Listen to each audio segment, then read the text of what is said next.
1998లో కోయంబత్తూరులో BJP ఎన్నికల ప్రచార సభలో బాంబ్ బ్లాస్ట్ జరిగింది. 85 మంది చనిపోయారు ఆ దుర్ఘటనలో. పైగా లాల్ కృష్ణ అద్వానీ అటెండ్ అవ్వాల్సిన మీటింగ్ అది. కానీ bomb blast target LK Advani మాత్రమే కాదు, సిపి రాధాకృష్ణన్ కూడా. తమిళనాట బీజేపీకి బలమైన పునాదులు వేస్తున్నందుకు జరిగిన అటాక్ అది. తమిళనాడులో బీజేపీ అంటే రాధాకృష్ణన్, రాధాకృష్ణన్ అంటే బీజేపీ అనేంత ఫేమస్. ఈయనే ఉపరాష్ట్రపతి పదవికి ఎన్డీఏ తరపున పోటీలో ఉన్న అభ్యర్థి. ఇక 2013లో జరిగిన ఒక రియల్ స్టోరీ చెప్పుకోవాలి. లోకాయుక్త పదవిలో ఆయనే ఉండాలి అంటూ ఏరి కోరి మరీ జస్టిస్ సుదర్శన్ రెడ్డిని తెచ్చుకున్నారు అప్పటి Goa CM Parrikar.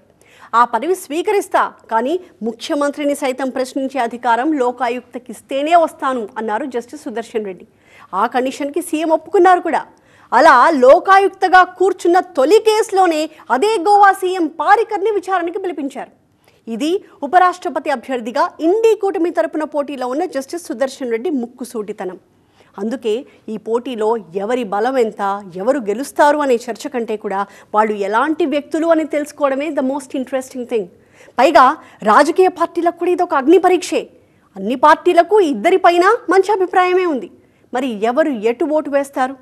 Complete details చూద్దాం ఇవాల్టి బర్నింగ్ టాపిక్లో.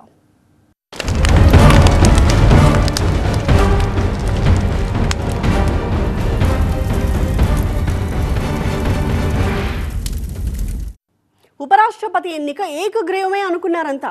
ఈసారి పోటీ వద్దు, రాధాకృష్ణన్కే మద్దతు ఇవ్వండి అంటూ విపక్షాల్ని స్వయంగా రిక్వెస్ట్ చేశారు ప్రధాని మోదీ. బట్ అలా విజ్ఞప్తి చేసిన కొన్ని గంటల్లోనే జస్టిస్ సుదర్శన్ రెడ్డిని అభ్యర్థిగా ప్రకటించింది ఇండీ కూటమి. రాధాకృష్ణన్ తమిళ్ కాబట్టి విపక్ష కూటమి కూడా తమిళ వ్యక్తినే ప్రతిపాదిస్తుంది అనుకున్నారు. కానీ ఊహించని రీతిలో తెలుగు వ్యక్తి పేరు ప్రకటించారు. సో ఈ ఉపరాష్ట్రపతి ఎన్నికలు సౌత్ ఇండియా పాలిటిక్స్గా మారిపోయాయి. అన్నిటికంటే ముఖ్యంగా తెలుగు వర్సెస్ తమిళ్ అనేలా మారింది ప్రస్తుత పోటీ.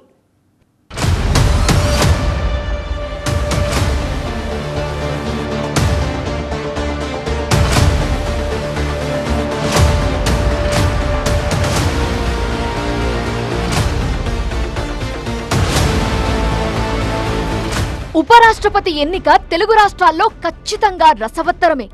ఎన్డీఏ కూటమి తమిళ కార్డు ప్రయోగిస్తే ఇండీ కూటమి తెలుగు కార్డు ప్రయోగించి ఇక్కడి రాజకీయ పార్టీలను ఇరుకున పెట్టింది. టీడీపీ ఎన్డీఏలో బలమైన భాగస్వామే కావచ్చు. కలిసి ప్రభుత్వాన్ని నడుపుతున్నారు కాబట్టి ఆ కూటమి అభ్యర్థికే మద్దతివ్వచ్చు. అలాగని ఇండీ కూటమి అభ్యర్థికి మద్దతివ్వకపోవడానికి కారణం చెప్పాలిగా. పైగా ఇక్కడ పోటీ చేస్తున్నది ఓ తెలుగు వ్యక్తి. పార్టీ పేరులోనే తెలుగుదేశం అనుంది కాబట్టి ఉపరాష్ట్రపతి పదవికి జరిగే పోటీలో తెలుగు అభ్యర్థి అయిన జస్టిస్ సుదర్శన్ రెడ్డికి మద్దతివ్వాలని పేరు పేరున విజ్ఞప్తి చేశారు సీఎం రేవంత్ రెడ్డి. వారికి ఏ రాజకీయ పార్టీతో సంబంధం కానీ, అనుబంధం కానీ, సభ్యత్వం కానీ లేదు. ఈరోజు ఆత్మ ప్రబోధానుసారము రాజ్యాంగాన్ని రక్షించాలి అనుకున్నప్పుడు ఖచ్చితంగా సుదర్శన్ రెడ్డి గారు గెలుస్తారు. ఈరోజు సుదర్శన్ రెడ్డి గారి గెలుపు రాజ్యాంగం పరిరక్షించబడుతుంది. ఎన్డీఏ ఒకవేళ గెలిస్తే రాజ్యాంగాన్ని మార్చడమే కాకుండా రిజర్వేషన్లను కూడా రద్దు చేస్తారు. అది వేగంగా అమలు జరుగుతుంది. అందుకే ఈరోజు ఇండియా కూటమి అన్ని రకాల ప్రయత్నాలు చేస్తుంది, అందరి మద్దతు కూడగట్టే ప్రయత్నం చేస్తుంది. అటు వైసీపీకి కూడా ఇది పెద్ద పరీక్షే. తెలుగు వ్యక్తికి మద్దతు ఇవ్వాలా లేక ఎన్డీఏ అభ్యర్థిగా అనేది తేల్చుకోవాల్సిన సమయం. ఎంతైనా తెలుగు వ్యక్తి కదా అని వైసీపీ అనుకున్నా ఓటు వేయగానే కౌంట్ వెళ్లేది ఇండీ కూటమిలోకి. పోనీ తమిళ వ్యక్తి అయినా పర్వాలేదనుకుంటే మరో సమస్య వచ్చిపడుతుంది. ఏపీలో ఉన్నది ఎన్డీఏ ప్రభుత్వం. తెలుగుదేశం, జనసేన, బీజేపీతో కూడిన ఎన్డీఏ కూటమి.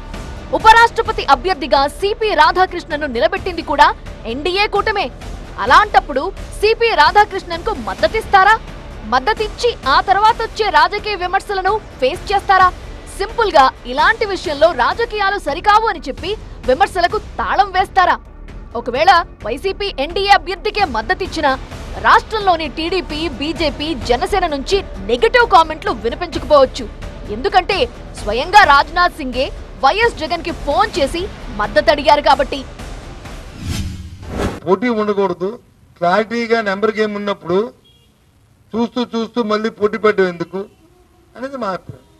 ఉంటే ఉన్నా మరి తప్పు కదా అనేది మా అభిప్రాయం. తప్పు కదా అని ఇంకెవరికైనా ఇంక మొత్తం చెప్తుంటే. ఏపీలోని టీడీపీ, జనసేన, బీజేపీ ఒకే మాట మీద ఉన్నాయి. మరి తెలంగాణలోని మిగిలిన పార్టీలు ఎవరి కోటేస్తాయి? తెలుగు వ్యక్తి అనే సెంటిమెంట్ ని సీఎం రేవంత్ రెడ్డి తెరపైకి తెచ్చినా సరే బీఆర్ఎస్ మాత్రం అలాంటివి పట్టించుకోము అని తేల్చేసింది. మరి ముఖ్యంగా సీఎం రేవంత్ రెడ్డి ప్రతిపాదించిన పేరు కాబట్టి ఖచ్చితంగా వ్యతిరేకిస్తాం అని క్లారిటీ ఇచ్చేశారు. కాకపోతే తెలంగాణ ప్రజల ఆకాంక్షకు అనుగుణంగా పార్టీ నిర్ణయం ఉంటుందని ఒక స్పేస్ వదిలారు. సెప్టెంబర్ 9 లోపు తెలంగాణ రైతులకు ఎవరైతే ఎరువులు తీసుకొచ్చిస్తారో వారికే మద్దతిస్తాం అని స్టేట్మెంట్ ఇచ్చారు. 2 లక్షల మెట్రిక్ టన్నుల యూరియా ఇంకా అవసరం మనకి. ఎవరు ఇస్తా అని స్టేట్మెంట్ ఇస్తే వాళ్ళకి మేము మద్దతు ఇస్తాం. చలో రాష్ట్ర రైతుల తరపున మాకు 4 ఓట్లు ఉన్నాయి. పోయి మోడీ గారన్నా ప్రకటించాలా, రాహుల్ గాంధీ గారన్నా ప్రకటించాలా. ఎవరు 2 లక్షల టన్నుల ఎరువులు మేము తీసుకొచ్చి సెప్టెంబర్ 9 లోపల పెడతాం అని స్పష్టంగా అష్యూరెన్స్ ఇస్తే ఆ అభ్యర్థికి ఓటేసే విషయంలో మేము ఆలోచిస్తాం, సానుకూలంగా పరిశీలిస్తాం. బట్ సీఎం రేవంత్ రెడ్డి మాత్రం ఈ విషయంలో బీఆర్ఎస్ మద్దతును ఖచ్చితంగా తీసుకుంటాం అని అంటున్నారు. అధిష్టానం ఆదేశిస్తే స్వయంగా మాజీ సీఎం కేసీఆర్ ని కలవడానికి అభ్యంతరం లేదన్నారు ప్రెస్ మీట్ లో. తెలుగు రాష్ట్రాల్లో మొత్తం 60 ఓట్లున్నాయి. అవన్నీ ఇండి కూటమి బలపరిచిన జస్టిస్ సుదర్శన్ రెడ్డికే వేయాలి అని కోరారు ముఖ్యమంత్రి రేవంత్. ఒకనాడు పివి నరసింహారావు విషయంలో ఎన్టీఆర్ చూపిన చొరవనే ఇప్పుడు స్ఫూర్తిగా తీసుకోవాలి అనేది సీఎం రేవంత్ రెడ్డి విజ్ఞప్తి. కాకపోతే తెలుగు వ్యక్తి అనే అభిమానంతో ఇండి కూటమి అభ్యర్థికి బీఆర్ఎస్ మద్దతిచ్చిన కాంగ్రెస్ పక్షం అనే ముద్ర వేసే ప్రమాదం లేకపోలేదు. అలాగని ఎన్డీఏ అభ్యర్థి వైపు సపోర్టుగా మాట్లాడినా రాజకీయంగా చిక్కే. ఒకసారి చరిత్ర చూస్తే 2014లో ఎన్డీఏ బలపరిచిన రాష్ట్రపతి అభ్యర్థి రామ్నాథ్ కోవింద్ కు బీఆర్ఎస్ మద్దతిచ్చింది. దళితుడు కాబట్టి మద్దతిస్తున్నాం అని చెప్పింది. ఉపరాష్ట్రపతి ఎన్నికల్లోనూ అప్పటి ఎన్డీఏ అభ్యర్థి వెంకయ్య నాయుడుకు సపోర్ట్ చేసింది. తెలుగు వ్యక్తి కాబట్టే అనేది అప్పటి సమాధానం. 2018లో ద్రౌపది ముర్మును రాష్ట్రపతి అభ్యర్థిగా ప్రకటిస్తే బీఆర్ఎస్ మాత్రం ఇండి కూటమి అభ్యర్థి సిన్హాకు మద్దతిచ్చింది. అందుకే ఇప్పుడు కూడా బీఆర్ఎస్ మద్దతు కోరుతోంది ఇండి కూటమి. ఉపరాష్ట్రపతి ఎన్నికల విషయంలో కాంగ్రెస్ పార్టీ ఏ పార్టీని వదిలిపెట్టడం లేదు. తెలంగాణ బీజేపీ ఎంపీలు సైతం తెలుగు అభ్యర్థి అయిన జస్టిస్ సుదర్శన్ రెడ్డికే మద్దతివ్వాలని కోరారు సీఎం రేవంత్. ఎలాగూ జరిగేది సీక్రెట్ ఓటింగే కాబట్టి ఆత్మ ప్రబోధానుసారం ఓటేయాలని రిక్వెస్ట్ చేశారు. ప్రజాస్వామ్యం కాపాడబడుతుంది. అందుకే ప్రజాస్వామ్యాన్ని పరిరక్షించడానికి రాజకీయాలకు అతీతంగా మనందరం ఏకమై జస్టిస్ సుదర్శన్ రెడ్డి గారిని గెలిపించాల్సిన అవసరం ఉంది. జస్టిస్ సుదర్శన్ రెడ్డి కాంగ్రెస్ పార్టీ ప్రతినిధి కాదు, కాంగ్రెస్ పార్టీ సభ్యుడు కాదు, కాంగ్రెస్ పార్టీ ఒకటే ప్రతిపాదించిన అభ్యర్థి కాదు. ఇండియా కూటమి ప్రజాస్వామ్యాన్ని పరిరక్షించడానికి న్యాయ నిపుణుడు, న్యాయ కోవిదుడైన జస్టిస్ సుదర్శన్ రెడ్డిని ప్రతిపాదించారు. బీఆర్ఎస్ గాని బీజేపీ గాని తెలంగాణ కాంగ్రెస్ కు రాజకీయ శత్రువులు. అయినా సరే ఆ పార్టీల మద్దతు అడుగుతోంది కాంగ్రెస్. దీని వెనక పెద్ద వ్యూహమే ఉంది. ఉపరాష్ట్రపతి ఎన్నికల్లో దక్షిణాది పార్టీలే కీలకం. అసలు ఇండి కూటమికి బలం ఉన్నది దక్షిణ భారతంలో. తమిళనాడు, కర్ణాటక, కేరళ, తెలంగాణలోని అధికార పార్టీలన్నీ ఇండి కూటమిలో ఉన్నాయి. ప్రస్తుతానికి వైసీపీ స్టాండ్ ఎటో తెలియటం లేదు. బీఆర్ఎస్ న్యూట్రల్ గా ఉండొచ్చంటున్నారు. సో సౌత్ నుంచి ఎన్డీఏకి మద్దతు పెరగకుండా చూడటమే కాంగ్రెస్ టార్గెట్ గా కనిపిస్తోంది. అందుకే తెలుగు రాష్ట్రాల్లోని అన్ని పార్టీలను రిక్వెస్ట్ చేశారు సీఎం రేవంత్ రెడ్డి. ఇక్కడ ఓ విచిత్రమైన రాజకీయం జరుగుతోంది. ఒక తెలుగు వ్యక్తిని ఉపరాష్ట్రపతి కుర్చీలో కూర్చోబెట్టండి అని సీఎం రేవంత్ రెడ్డి అడుగుతున్నట్లే తమిళనాడు బీజేపీ సైతం అక్కడి పార్టీలను కోరుతోంది. మరి ముఖ్యంగా తమిళనాడు సీఎం స్టాలిన్ ని. కానీ వాళ్ళిస్తున్న సమాధానం ఏంటంటే సిపి రాధాకృష్ణన్ను ఒక తమిళుడిగా చూడటం కంటే ఒక బీజేపీ అభ్యర్థిగానే చూస్తామని చెబుతోంది.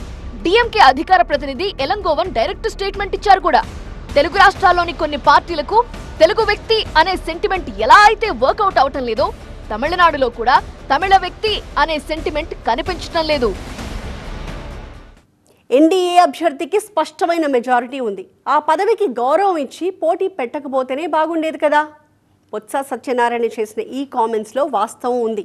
కాకపోతే దీన్నొక సిద్ధాంతపరమైన యుద్ధంగా చూస్తాము అంటోంది కాంగ్రెస్. ఎందుకు పోటీ పెట్టాల్సి వచ్చిందన్న ప్రశ్నకి మల్లికార్జున ఖర్గే ఇచ్చిన స్టేట్మెంట్ ఇది. రాజ్యాంగ సంస్థల్ని దుర్వినియోగం చేస్తున్న ఎన్డీఏకి అంత సులభంగా విజయాన్ని అప్పగించకూడదనే పోటీలోకి దిగాము అంటోంది. ప్రధాన ప్రతిపక్షంగా కాంగ్రెస్ స్టాండ్ కరెక్టే. మరి ఖర్గే చెప్పినట్టు ఈ ఎన్నికల్లో ఎన్డీఏ కష్టపడాల్సి వస్తుందా? లోక్సభ రాజ్యసభలో కలిపి మొత్తం సభ్యుల సంఖ్య 786. ఓటింగ్ సమయంలో సభ్యులందరూ ఉంటే మెజార్టీకి కావలసిన ఓట్లు 394. ప్రస్తుతం లోక్సభలో ఎన్డీఏ బలం 293. రాజ్యసభలో 129 మంది సభ్యుల బలం ఎన్డీఏకుంది. ఇక ఇండీ కూటమి విషయానికొస్తే లోక్సభలో 234 మంది ఎంపీలున్నారు. రాజ్యసభలో 79 మంది సభ్యుల బలం ఉంది. ఓవరాల్ గా ఎన్డీఏకి 422 మంది, ఇండీ కూటమికి 313 మంది అనుకూలంగా ఉన్నారు. మొత్తంగా ఇండీ కూటమి అభ్యర్థికి 20కి పైగా పార్టీలు మద్దతిచ్చాయి. అయినా సరే ఇండీ కూటమి అభ్యర్థి గెలవాలంటే 110 ఓట్లు అదనంగా కావాలి. రాజకీయ విశ్లేషకుల అంచనా ప్రకారం విపక్ష కూటమికి గెలుపు అంత ఈజీ కాదు. బట్ గెలుపోటములతో సంబంధం లేకుండా అధికార కూటమికి ఓ స్ట్రాంగ్ మెసేజ్ పంపాలన్న ఉద్దేశంతోనే పోటీకి దిగామంటోంది ఇండీ కూటమి. ప్రతిపక్షాల ఐక్యతకు కూడా ఉపరాష్ట్రపతి ఎన్నిక పనికొచ్చినట్టు కనిపిస్తోంది. దక్షిణాదికి చెందిన జస్టిస్ సుదర్శన్ రెడ్డిని కాంగ్రెస్ ప్రతిపాదించగానే ఇండీ కూటమిలోని పార్టీలన్నీ ఏకగ్రీవంగా ఆమోదించాయి. కొన్ని విషయాల్లో విభేదించే ఆమ్ ఆద్మీ పార్టీ, తృణమూల్ కాంగ్రెస్ సైతం జస్టిస్ సుదర్శన్ రెడ్డిని అభ్యర్థిగా అంగీకరించాయి. ఆమ్ ఆద్మీకి రాజ్యసభలో 10 మంది సభ్యులున్నారు. లోక్సభలో 3 ఎంపీలున్నారు. తృణమూల్ కు లోక్సభలో 20 మంది, రాజ్యసభలో 11 మంది సభ్యులు ఉన్నారు. ఈ 2 పార్టీలు కూడా మూకుమ్మడి మద్దతు ప్రకటించాయి.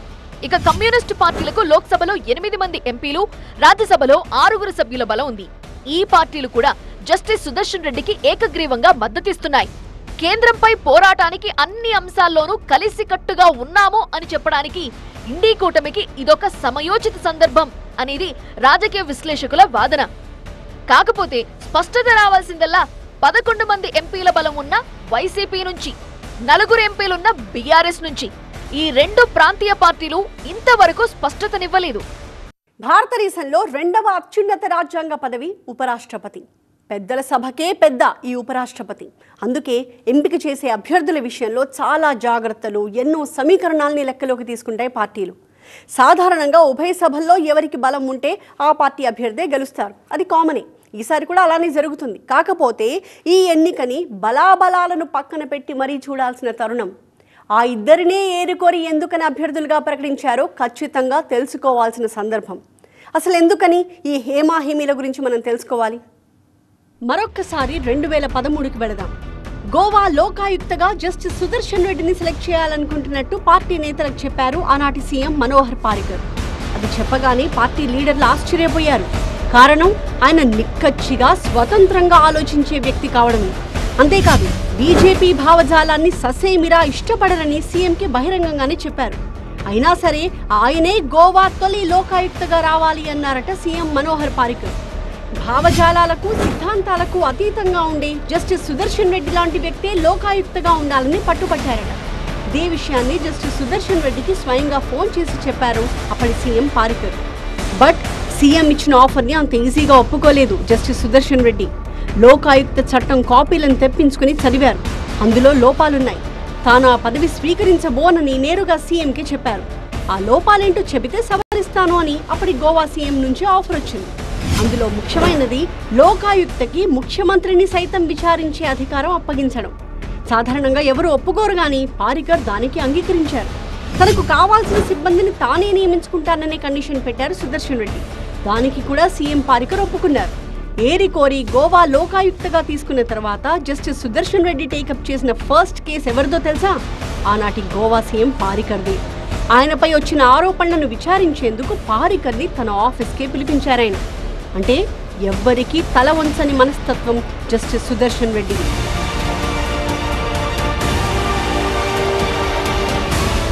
సుప్రీంకోర్టు జడ్జిగా 4.5 ఏళ్లు పదవిలో ఉన్న జస్టిస్ సుదర్శన్ రెడ్డి ఎన్నో కీలక తీర్పులిచ్చారు. ఛత్తీస్గఢ్లో మావోయిస్టులకు వ్యతిరేకంగా ఏర్పాటైన సల్వాజుడుం చట్టవిరుద్ధమన్నారు. విదేశీ బ్యాంకుల్లో ఉన్న నల్లధనాన్ని వెనక్కి తెప్పించేందుకు రిటైర్డ్ సుప్రీం జడ్జి ఆధ్వర్యంలో సిట్ వేయాలని తీర్పునిచ్చారు. సైనిక మెడికల్ కాలేజ్లో సైనిక కుటుంబాల వారికి మాత్రమే సీట్లు ఇచ్చే నిర్ణయానికి వ్యతిరేకంగా తీర్పునిచ్చారు. తెలంగాణలో కులగణనను అధ్యయనం చేయడానికి ఒక స్వతంత్ర నిపుణుల వర్కింగ్ గ్రూప్ ని ప్రభుత్వం ఏర్పాటు చేసింది జస్టిస్ సుదర్శన్ రెడ్డి నాయకత్వంలోనే. అన్నిటికంటే ముఖ్యంగా తెలంగాణ ఉద్యమంలో తన వంతు పాత్ర పోషించారాయన. రంగారెడ్డి జిల్లా కందుకూరు దగ్గరలోని ఆకుల మైలారం గ్రామానికి చెందిన జస్టిస్ సుదర్శన్ రెడ్డి ఉస్మానియా యూనివర్సిటీలో లా చదివారు. 1971లో తన ప్రొఫెషన్ని మొదలుపెట్టారు. 1995లో ఉమ్మడి ఏపీ హైకోర్టు జడ్జిగా పనిచేశారు. 2005లో గౌహతి హైకోర్టు చీఫ్ జస్టిస్గా, 2007లో సుప్రీంకోర్టు న్యాయమూర్తిగా నియమితులయ్యారు. 2011 జూలైలో సుప్రీంకోర్టు జడ్జిగా పదవీ విరమణ చేశారు. 2013లో పారికర్ విజ్ఞప్తి మేరకు గోవా లోకాయుక్తగా పనిచేశారు. ఆ తర్వాత హైదరాబాద్లో ఏర్పాటైన అంతర్జాతీయ ఆర్బిట్రేషన్ అండ్ మీడియేషన్ సెంటర్ శాశ్వత ట్రస్టీగా బాధ్యతలు తీసుకున్నారు.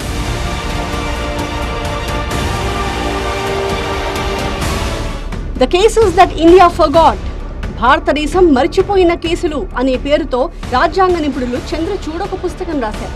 అందులోని 10 ముఖ్యమైన తీర్పుల్లో జస్టిస్ సుదర్శన్ రెడ్డి ఇచ్చిన తీర్పు కూడా ఉంది.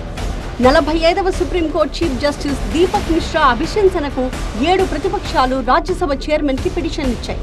అప్పుడు ఉపరాష్ట్రపతిగా ఉన్నది వెంకయ్యనాయుడే.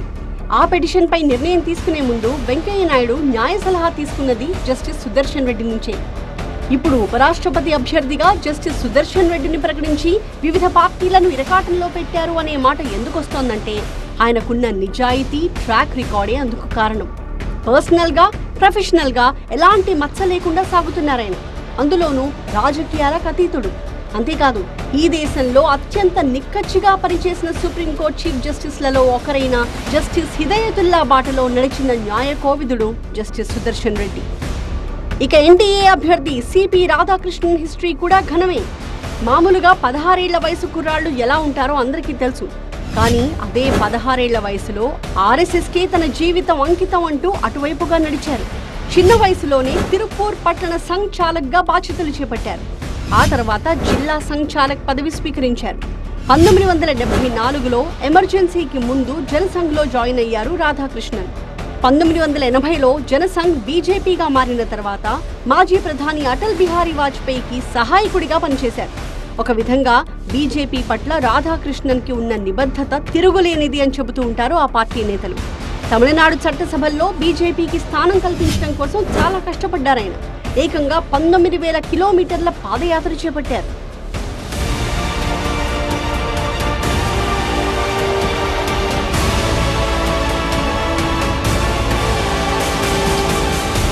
ఇందాక చెప్పుకున్నట్టు 1998 ఎన్నికల్లో కోయంబత్తూర్ ఎంపీ అభ్యర్థిగా పోటీకి దిగినప్పుడు ఒక సంఘటన జరిగింది.